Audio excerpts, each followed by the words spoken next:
సాయి జీవిత చరిత్ర. ప్రతి మనిషికి ఇది పరమ కర్తవ్యం కావాలి. సచిదానంద స్వరూపుడైన శ్రీ సాయి కోరికలన్నీ తీర్చే కల్పవృక్షం, కామధేనువు. ఒక సందర్భంలో బాబా పలికిన దివ్యవాక్కులివి. వీటిని ప్రతి ఒక్కరూ తమ జీవనంలో భాగం చేసుకుంటే మనస్సు కోటి షిరిడీ కాంతుల శోభతో వెలుగొందుతుంది. ఏదైనా సంబంధం లేనిదే ఒకరు ఇంకొకరి వద్దకు వెళ్ళరు. ఎవరైనా కానీ నీ వద్దకు వస్తే మర్యాదతో చూడు, అసహనాన్ని చూపకు. జంతువులైతే తరిమివేయకు.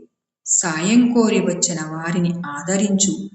దాహం వేసిన వారికి నీళ్ళివ్వు. ఆకలిగొన్న వారికి అన్నం పెట్టు. దిగంబరులకు దుస్తులనివ్వు. నీ వసారా ఇతరులు కూర్చోవడానికి, విశ్రాంతి పొందడానికి వినియోగించు. ఇవన్నీ చేస్తే భగవంతుడు ప్రీతి చెందుతాడు. ఒకవేళ ఎవరైనా నీ సాయం కోరి వస్తే చెయ్యడానికి నీకు ఇష్టం లేకపోతే మానివెయ్యి. అంతే తప్ప వారిపై కుక్కలా మొరగవద్దు. ఇతరులు నీ గురించి చెడుగా మాట్లాడినా పట్టించుకోకు. ఇలాంటి సందర్భాల్లో చూపే ఓర్పు నిశ్చయంగా నీకు సంతోషాన్నిస్తుంది.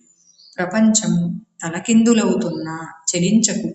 నీ ఉన్న చోటనే ఉండు. జరుగుతున్న నాటకాన్ని చూస్తుండు. నీకు నాకు మధ్య గోడను తొలగించు. నీకు నాకు భేదం లేదని గ్రహించు. మనల్ని కాపాడువాడు భగవంతుడే. అతడే సర్వాధికారి, దైవమే. మన కోరికల్ని తీర్చే దివ్య సంకల్పం. మనకు దారి చూపే శక్తి అదే. ఇవి ఎంతటి ఘనమైన, స్థిరమైన, నిజమైన, నిక్కచ్చైన అక్షర సత్యాలో. శ్రీ సాయినాథాయ నమః.